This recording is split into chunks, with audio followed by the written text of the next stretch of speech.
from the Madhouse of Extreme in March 1998. This is an interesting promo. I don't know if you could see from the first little clip that's popped up on your pause screen what it is, but there's a lot of head in this. Oh, I didn't even notice that. Okay. Okay, so it's Al Snow. This is the lead up to the Al Snow match with Shane. This one I just found to be very interesting because it's not a lot said. There's a lot of, as long as the clip, 4 minutes and 23 seconds. It's your entrance. It's some talking. But this is a different version of Shane than we've seen. Very aggressive.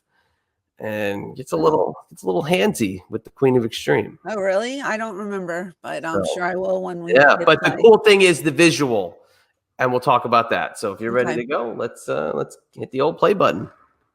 3, 2, 1. So right off the bat, there you go. There's the heads.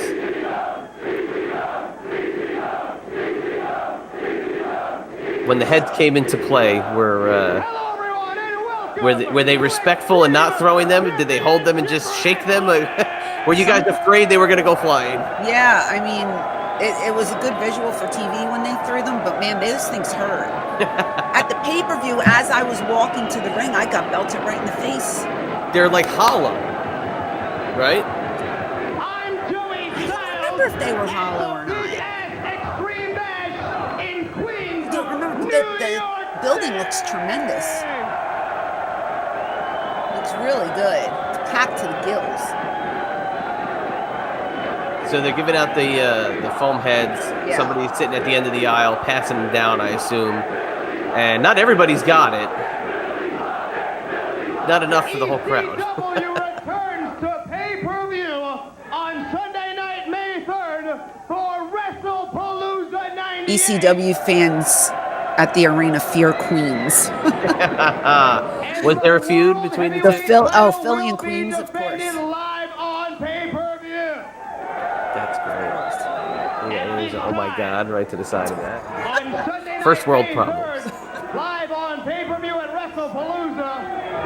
Fans across the country are hoping it's going to be, the night of the living head. Night of the living head. Yeah, Shane doesn't like that. Kind of a freaking joke. Let me remind you, Zoe Styles, that the fact that there is an ECW to take those vocal cords and express yourself, it's because of me, Zoe Styles. It's not because of some So I'm saying he gets intense really quick. And it's almost done already, but this is why I love this. It's really quick. Look. You pull his hair and get him off.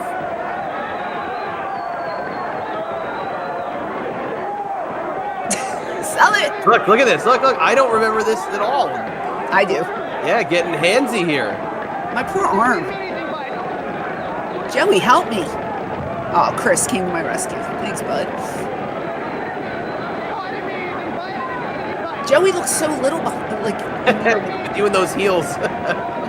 Look, Bam Bam's here. Look at this. You got to control the franchise. This is a quick one. This is going to end already. Okay, so.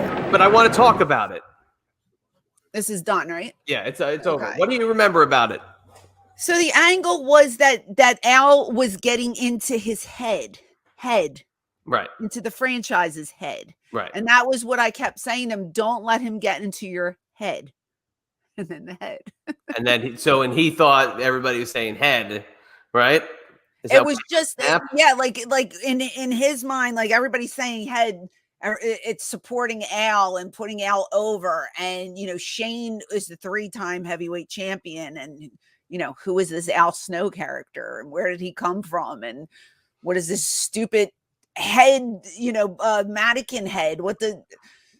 It just, me, like my thing was, I'm the manager of Shane. Head was the manager of Al, because that's where Al got his inspiration from. That's where Al got his knowledge from. It was from Head, right? Because he was a little crazy. Correct. To this doll, this head, but it was making Shane go insane. Right. The whole angle. I think that night, we watched. That might have been the same night that the Candido Jamie Dundee match, because I think that's what you were wearing that night. Okay. Yeah, but we did work multiple times. Right, but we looked at it. Shane did not wrestle on that card. Ah. We looked it up. Now, Shane was not in good shape at the match with Al. You talked about that when we watched it, and he barely was able to basically stand. We talked about it this weekend that passed too. How do you care to relive? What was he saying about it? Just he doesn't remember much, and he was completely out of it. Wow. Yeah, because we watched it. That was actually, we had Jimmy Yang on when we watched it because he was in the crowd. He looks good there, but we don't know what he was nursing on the inside. Yeah, it was because I was like, do you remember almost falling? He goes, yeah, you held me up. I go, yeah, I saw you wobbling. I jumped in the ring, grabbed you by your ass because he would have taken a back bump off the top rope. He was not in the right frame of mind that evening.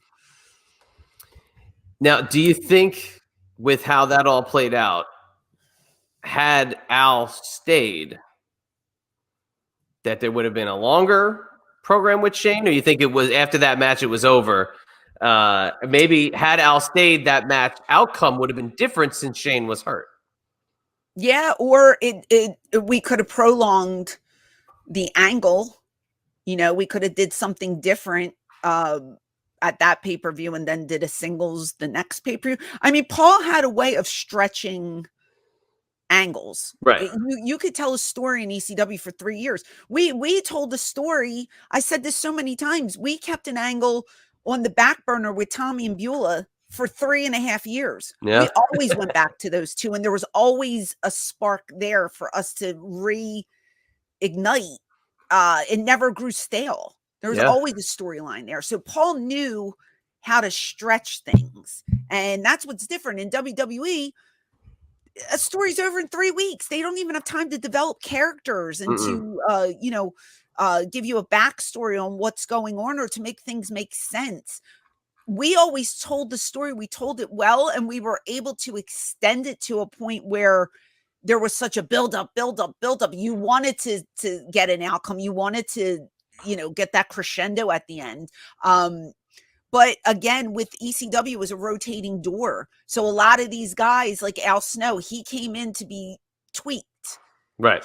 He was there to improve, ring work, mic work, whatever, under Paul's wing. And then we knew he was going to be sent back. So you only have so much time with a person.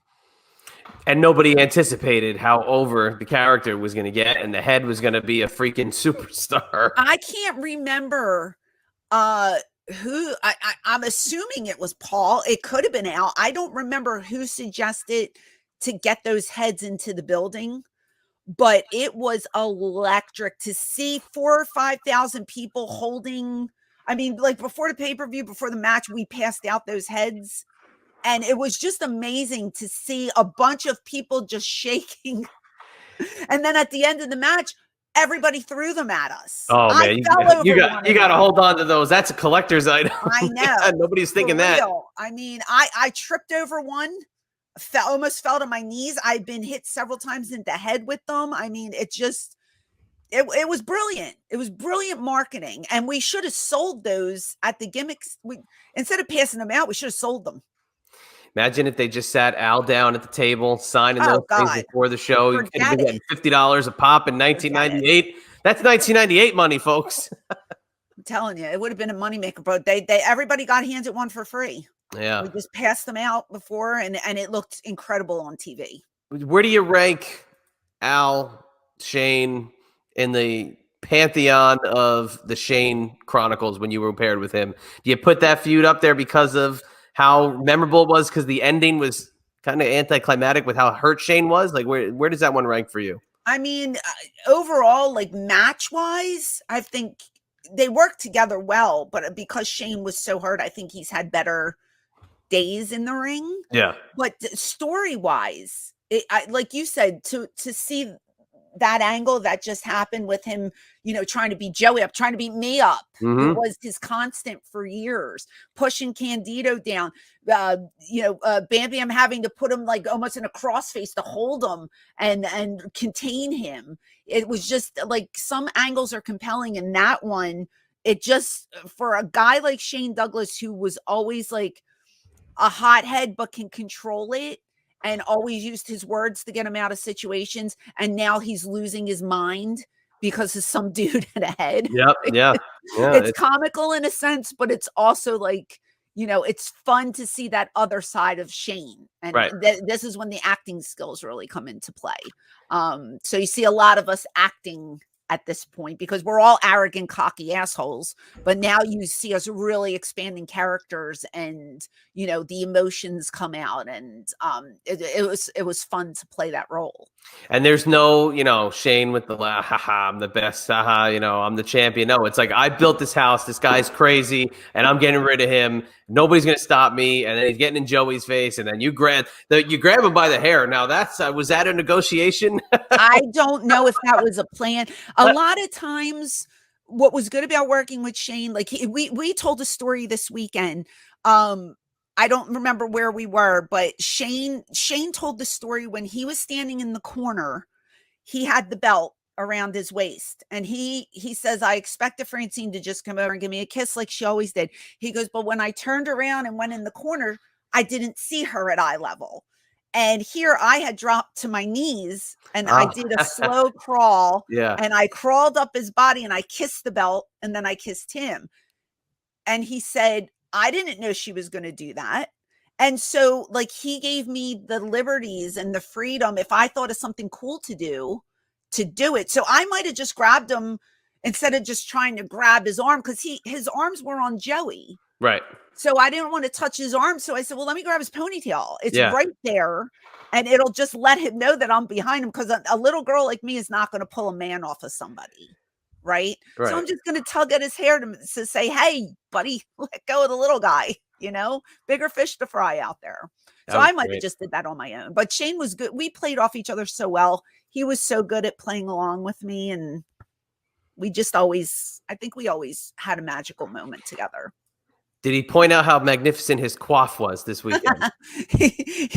This week, when I was going to the airport, he texted me. He goes, I got my hair did this morning. I said, you're worse than a girl. I love that. Look, how's it look? Huh? How's it look? It looks He's good. a mess.